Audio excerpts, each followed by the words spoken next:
안녕하십니까. 주식 1번지 윤정두입니다. 안녕하세요. 주식 1번지 이다운입니다. 어제 증시에서는요, 일본 니케이 지수가 2%에 폭등할 때에도 국내 증시의 흐름 제한적이었죠. 오늘은 일본 증시 1.7% 조정에 국내 증시도 연동이 된 것 같습니다. 어찌됐든 하루 종일 밋밋한 흐름 속에서 단기적으로 변동성이 있었던 종목에 대한 눌림폭, 좀 아쉬움이 많이 남고요. 어제 강했던 두산 로보틱스의 하락 반전폭도 너무 깊었죠. 위메이도 마찬가지입니다. 갭 상승 이후에 12% 강세, 그리고 나서 쭉 미끄러져서 약보합까지요. 좀 너무하다 싶었는데 차분하게 생각하시면요, 전부 52주 신고가 찍어내고 눌림폭의 흐름이다. 그렇기 때문에 오히려 추세 부분은 긍정적으로 해석할 수 있다. 오늘도 시장 어렵다라고 말씀하시는 분들 계시는데요. 어떻게 시장이 어렵습니까? 지금처럼 좋은 장 다시 보기 어려운 장이다. 이렇게 강조를 드리겠습니다. 네, 최근 증시는 퐁당퐁당 증시가 연결되고 있습니다. 국내 증시 참 대응하기 어렵다는 생각도 드는데요. 오늘도 주식 1번지에 들러서 투자 판단에 대한 도움되는 정보들 얻어가시면 좋을 것 같습니다. 대표님께서 오늘 증시에 대해서 간단하게 말씀해 주셨고요. 또 오늘도 많은 내용 준비해 주셨다고 하는데 오늘은 어떤 내용 준비해 주셨는지 간단하게 말씀 부탁드리겠습니다. 자, 최근에 말씀드리지만은 시장에서는 매일매일 새로운 이슈가 있습니다. 근데 그 이슈를 바탕으로 해서 계속해서 강세를 띄워줄 수 있는 그런 업종을 보셔야죠. 순간적인 진단키트 종목군들의 강세, 또 순간적인 엔터주들의 강세, 또 순간적인 흐름들이 다시금 불거진다 할지라도 그것이 연속성을 가져갈 수 있느냐, 그 연속성을 가져갈 수 있는 종목군들에 대해서 오늘 깊이 있게 설명드리고 교육을 통해서 종목도 전부 잡아드릴 겁니다. 끝까지 시청하셔서 종목까지 가져가시기 바랍니다. 네, 연속적인 강세 흐름이 나올 수 있는 종목군들 오늘도 준비를 해주셨다고 하니까요. 오늘 방송도 끝까지 함께 하셔서 이 종목군들까지 모두 얻어가시길 바랍니다. 이런 종목군들을 골라내는 노하우는 바로 이 윤정우 대표님의 경력에 있을 것 같은데요. 윤정우 대표는 누구길래 저희와 함께 방송을 하고 계신지 확인해 보도록 하겠습니다. 윤정우 대표는 주식 투자 수익률 대회에서 무려 7번을 우승한 주식 전문가입니다. 우승만 7번을 했는데요. 7번 우승한 사람의 수익률은 남다르겠죠. 10주 동안 7,000%가 넘는 수익을 기록하기도 했습니다. 공식적으로 기록된 수익률이기 때문에 지금 화면으로도 확인해 보실 수가 있는데요. 이렇게 10주 만에 7,000%가 넘는 수익을 기록하는 사람이라면 시장을 보는 눈도 다를 것 같고요. 또 이 전문가가 추천해주는 종목군들도 여러분들께서 눈여겨보셔야 할 것 같습니다. 그렇다면 오늘 방송 중에서 이 종목군들 얻어가시고 들을 때는 또 쉬웠지만 막상 내일 장이 시작되면 너무나 대응하기 어려울 수도 있을 것 같은데 내일 장에도 실시간으로 윤정우 대표의 이 전략을 받아보시는 방법이 있습니다. 바로 노란톡방으로 입장하시는 건데요. 노란톡방 입장하시는 방법 안내 드려야겠죠. 저희 휴대폰에서 기본 카메라 어플 실행시키시고요. 지금 하단에 나가고 있는 QR코드에 휴대폰 카메라 가까이 하시면 영어로 링크가 나옵니다. 링크 클릭하시고 노란톡방으로 지금 입장해 주시고요. 그리고 오늘도 무료 야간 방송이 진행됩니다. 어제도 야간 방송이 진행되었는데요. 이 야간 방송 함께 하시는 방법, 너튜브 검색창에 윤정두의 주식 1번지 검색하시고 구독과 좋아요 눌러주시면 오늘 야간에도 무료로 정보 얻어가실 수 있을 것 같습니다. 그리고 실시간 댓글 이벤트도 진행하고 있습니다. 실시간 댓글창에 333 올려주시거나 노란톡방에 333 올려주시는 모든 분들께 캔들 도서 자료 보내드리고 있으니까요. 많이 참여하셔서 도서 자료까지 얻어가시길 바랍니다.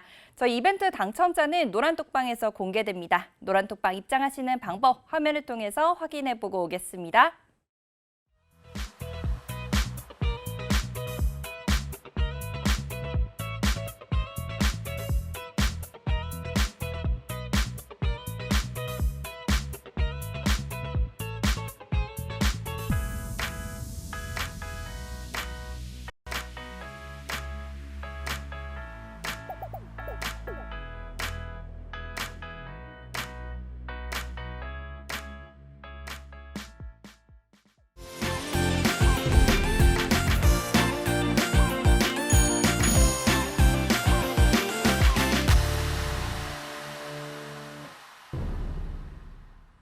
본격적인 시황 이야기로 넘어가 보겠습니다. 글로벌 경기 둔화 우려가 부각되면서 국제 유가는 하락했습니다. WTI가 5개월 만에 배럴당 $70 아래로 내려왔는데요. 국제 유가가 이렇게 갑자기 하락하게 된다면 우리 증시에도 좋지 않은 영향을 미칠 수 있을 것 같은데 대표님 생각은 어떠신지 궁금합니다. 자, 그거는 뭐 그때그때 해석에 따라서 많이 다른데요. 시장에서 경기 지표가 좋은데도 조정을 받는 날들이 있죠. 그럴 때 뭐라고 조정의 이유를 얘기했습니까? 그럴 때는 경기가 너무 좋아서 금리 인상에 대한 우려감 때문에 뭐 이렇게 표현합니다. 아니, 금리를 인상하는 우려감 때문에 시장이 조정을 받는다? 그거는 말도 안 되는 소리예요. 그럼 매번 뭐 예전부터 2004년 6월부터 2006년 6월까지 17차례에 걸쳐서 금리를 인상할 때 그때도 매번 똑같은 얘기가 나왔어요. 금리를 인상시킬 정도로 경기가 긍정적이다라는 해석이라는 거예요. 그런데 또 한 가지가 있습니다. 지금처럼 유가 부분이 올라가면 올라가는 대로 뭐라고 얘기하고 유가가 또 떨어지면 떨어지는 대로 아 이거 뭐지? 라는 표현들을 하는데요. 일단은 중요한 건 이렇습니다. 지금 WTI, 우리나라에서는 WTI 단 한 방울도 쓰지 않죠. 미국의 서부 텍사스 중진류입니다. 그 미국의 서부 텍사스 중진류, 미국은 미국에서 개발해서 미국만 쓰고 오히려 원유를 수입해다 쓰고 있습니다. 그런데 이 WTI의 기준에서 조정폭이 70불까지 이탈됐다. 배럴당 $70까지 이탈됐다. 이 내용에 대해서 뭐 그렇게 사실은 크게 시장에 관심을 갖는 건 아닙니다만 한쪽에서는 또 우려감이 있는 거죠. 어떤 거냐면 박스를 쳐드렸는데요. 요 부분입니다. 맨 첫 번째 박스 부분은 언제예요? 코로나19 이후에 유동성이 어마어마하게 지속적으로 시장에 유입이 됐을 때 유동성을 지원해 줬잖아요. 그렇게 되면서 경기를 부양해 주고 금리는 제로금리였죠. 제로금리의 유동성 공급과 함께 시장이 움직이게 되고 이게 이제 WTI 서부 텍사스 중진류의 월봉 차트인데 박스를 쳐드린 구간이 미국의 시세 분출입니다. 다우지수와 S&P 500 지수가 22년 1월 달까지의 기준에서 사상 최대치 고점을 찍은 그 흐름이에요. 그러고 나서 여기서 갑자기 긴 꼬리가 달려 있습니다. 굉장히 긴 꼬리가 달려 있는데 이때 뭐냐면 우크라이나 사태가 터지면서 와 우크라이나 사태 때문에 이거 심각해지는 거 아니야라고. 근데 그것은 굉장히 일시적으로 22년 3월 달에 한 번만 빵 하고 올라간 거고요. 그리고 점진적인 강세가 일부 있었지만 결국은 우리가 매번 잡은 뭐예요? 하락 장악 확인형의 기준. 그런 기준에서 쭉쭉쭉쭉쭉쭉쭉쭉 떨어져 내려가면서 결국은 이 흐름 속에서도 그렇게 부정적인 해석을 하지는 않았다는 거죠. 시장의 흐름도 뭐 랠리의 기준인 거고요. 그런데 지금 들어서의 흐름은 아무래도 지표들이 다소 불편한 부분들이 있다는 거예요. 전체 지표들이 다소. 무슨 얘기냐면은 우와 긴축 언제예요? 거꾸로 금리 인하 언제예요? 금리 인하를 할 정도로 경기가 둔화되면 안 된다고 그랬잖아요. 그럼에도 불구하고 긴축 언제 멈춰요? 수요가 안 좋아져서 만약에 수요가 안 좋아져서 이렇게 유가가 하락을 하고 유가가 하락하는 것처럼 경기가 둔화된다면 오히려 부담스러울 수 있습니다. 그러니까 오늘 이 기준에 잘 한번 판단하자는 거예요. 앞으로 그냥 기억에서 싹 지우시고 데일리 시황. 엊그저께는 와 유가 급등했어요. 이거 안 좋은 거 아니에요. 또 어느 날은요. 아 유가가 급락했어요. 이거 안 좋은 거 아니에요. 그러지 마시고 전체 추이 추세를 보세요. 그렇게 해서 유가가 비이성적이지만 않다면 강세를 띠는 게 경기가 좋아서 수요가 긍정적이구나. 이런 식의 해석이 오히려 긍정적이라는 거고요. 지금 기준은 문제가 될 만큼의 유가는 일단은 아닙니다. 왜냐하면 그 앞전 유가의 형성, 요 자락에서도 시장의 반등은 나왔으니까 언제부터 나왔는데요? 거봐, 그것도 모르면서 자꾸 2차 전지만 얘기하면 안 돼요. 결론은 22년 9월 말하고 22년 10월 초가 글로벌 시장이 전부 바닥 찍고 사상 최대치 신고가 랠리가 나올 정도의 아주 강력한 반등이 나왔거든요. 그 시점이 요 자락입니다. 요 자락에서부터 유가의 흐름이 횡보 내지는 요 가격에서 움직일 때에도 랠리는 지속됐다. 강세를 띌 때도 랠리는 지속됐다. 지금의 눌림폭이 나오더라도 랠리는 지속되고 있다. 결론은 추가적으로 만약에 앞전 저점이 좀 더 이탈이 되거나 했을 때 그때 경기가 진짜 둔화되는 거라면 그때는 우리가 좀 조심을 해봅시다. 근데 지금은 연준에서도 내년 하반기, 내년 4분기 이후에 금리를 그때 돼서 인하할 수 있다라고 할 정도로 경기가 아직까지는 긍정적이라는 거예요. 지표가 긍정적이라는 거예요. 그래서 금리를 인하해서 부양할 정도, 경기를 부양할 정도는 아니기 때문에 유가도 뭐 그렇게까지 조정을 받을 가능성은 적습니다. 그러니까 매일매일 데일리 시황 보면서 이거 어떻게 하면 좋아요? 하지 마시고 큰 그림 보시면서 대처하시면 됩니다. 유가 문제는 그렇게 말씀드리고요. 나머지 부분 좀 짧게 말씀드릴게요. 외국인들의 주식 순매수 기준도 뭐 화두가 좀 되고 있는데 그동안에 좀 많이 팔았던 부분에 대한 뭐 되사는 흐름, 그리고 가장 중요한 거 어느 쪽에 집중해서 외국인들의 수급이 들어오는지를 그것을 좀 많이 놓고 보셔야 되는데 여전히 반도체 그리고 소부장 쪽 그 흐름에 외국인들의 매수가 상당히 집중돼 있다. 그리고 최근 들어서 변동성이 위로 확장되는 몇몇 종목군들, 오늘은 뭐 매도가 일부 있었지만은 위메이드라든가 이런 쪽의 종목군들의 외국인 수급이 집중되고 있습니다. 실적 검증폭이 가시적으로 나와주는 업종이 되겠죠. 그렇게 놓고 보시고요. 그다음에 글로벌 증시 전체적인 흐름의 이격도 부분은 계속 강조드려요. 그래서 지금도 오늘도 말씀드렸던 게 이렇게 좋은 장이 어디 있습니까? 라고 말씀드린 거. 2,500포인트가 이탈돼 있잖아요. 그러면 남들처럼 다른 국가들처럼 예전에 그래 왔던 것처럼 이 이격을 줄이면 우리는 3,000포인트 위쪽에 가 있어야 되는 부분이에요. 그리고 갈 수 있습니다. 그런데 지금 반도체 소부장 쪽이나 반도체 SK 하이닉스나 삼성전자는 52주 신고가 목전 혹은 52주 신고가 돌파, 또 소부장 쪽에서는 사상 최대치 신고가 돌파, 자동차 못 가는 것 같지만 올해 시장 대비해서 월등한 강세. 근데 지수는 아직도 2,500이야. 그럼 정상적인 투자를 하신 분들 입장에서는 굉장한 기회가 있다라는 거죠. 앞으로도 올라설 자리가 굉장히 많기 때문에. 그래서 내 종목의 흐름이 눌려져 있고 어렵다고 해서 무조건적으로 시장이 어렵다 그렇게 표현하지 마시고 전체 흐름은 긍정적이다. 그 시장을 이끌어갈 누구요? 지금 뭐 눈이 좀 아프실 수 있는데 어쩔 수 없어요. 25년도 실적까지 시가총액 10위 안에 들어온 종목군들은 25년 실적까지도 많은 증권사에서 컨센서스를 내놓습니다. 시가총액이 낮으면 낮을수록 좀 제한적으로 나오죠, 보고서가.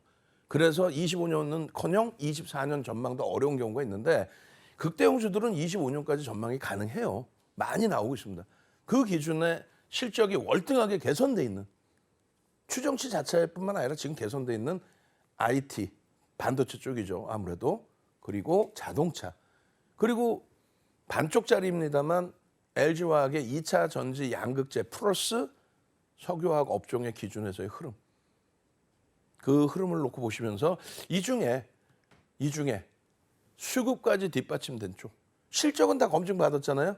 검증받았기 때문에 기아가 외국인 기관 순매수, 쌍끌이 순매수 우리나라 2위입니다. 그리고 1위가 하이닉스예요. 그리고 외국인 순매수 1위가 누구? 삼성전자. 외국인 순매수 3위가 누구? 현대차. 반도체와 자동차예요. 거기서 반도체는 하반기 이후에 매수 강도가 좋기 때문에 시세가 나오는 중이고 자동차는 상반기 7월까지 매수가 들어온 다음에 지금 정체 상태예요. 매도가 아니라 정체 상태입니다. 그렇기 때문에 주춤거리고 있습니다만 다시 매수가 조금만 더 들어오면은 움직임이 나올 수 있다. 들어올 수 있겠느냐가 중요하죠. 매수가 들어올 수 있겠느냐. 그러니까 성장주들은 들어올 수도 있다. 앞으로 좋아질 거야 하지만 지금 이 종목군들은 업황이 완벽하게 자동차는 상상을 초월하는 실적. 올해 영업이익 1위 현대차. 근데 시가총액은 1위가 아니잖아요. 그런 기준. 그리고 반도체 같은 경우는 지금 뭐 상상을 초월합니다. 우리나라 반도체 기준뿐만이 아니라 AI 관련된 성장성부터 해서 그리고 전체적인 시장의 성장성들이 다시금 부각되고 있는 그런 상황입니다. 그 주도주들을 기준으로 잡고 그리고 나서 오늘 일부분의 거래는 제한적이었습니다만 일부분의 변동성이 윗방향으로 나와줬던 한미반도체 사상 최대치 고점 찍고 나서 눌림폭 3분기 실적이 어닝 쇼크라고 표현했잖아요. 무슨 어닝 쇼크입니까? 어닝 쇼크 아니에요. 어찌됐든 사상 최대치 고점 대비해서 지금 눌림폭은 10% 조금 더 눌려있어요. 사상 최대치 고점 찍고. 저평가는 아닙니다. 성장성에 대해서 인정을 받고 있다는 거예요. 수급이 쌍끌이로 9% 이상. 하이닉스 같은 경우에도 마찬가지입니다. 월요일 날 52주 신고가를 냈어요. 월요일 날. 주구장창 밀려 내려가던 종목이 아니라 월요일 날 52주 신고가 찍고 지금 눌림폭 6% 수준. 올해만 80% 이상 올라왔어요. 그리고 두산 로보틱스 오늘 급격하게 밀렸습니다. 전일 대비해서는 그나마도 윗방향에 놓여져 있는데 아쉽게도 뭐 급격하게 밀려 있어요. 어찌됐든 간에 900만 주가 수반되고 움직임이 나온다면 긍정적입니다. 오늘은 2부 시간에 교육을 잡아드릴 거예요. 2부 교육 시간에. 그리고 HPSP는 어떻게 돼 있어요? 49,100원 신고가를 찍고 지금 45,000원대예요. 그럼 10% 수준 눌려 있는데 그걸 가지고 와 이거 추세 꺾였다. 이건 아니죠. 외국기관 오늘은 조금 매도가 있었습니다만 크게 우려할 수준도 아니고 결론은 0.2%도 안 되는 물량의 주가가 조정을 받은 거잖아요. 결론은 13% 이상의 매집 기준의 흐름을 긍정적으로 해석해 보자. 요거는 23시에 교육을 해드릴 겁니다. 위메이드는요. 이거 위메이드는 오늘 공부해야죠. 그렇게 해서 12%까지 올라갔다 밀려 내려올 때 차익 실현 못하신 분들 요 기준 거래량 보면서 대처하십시오.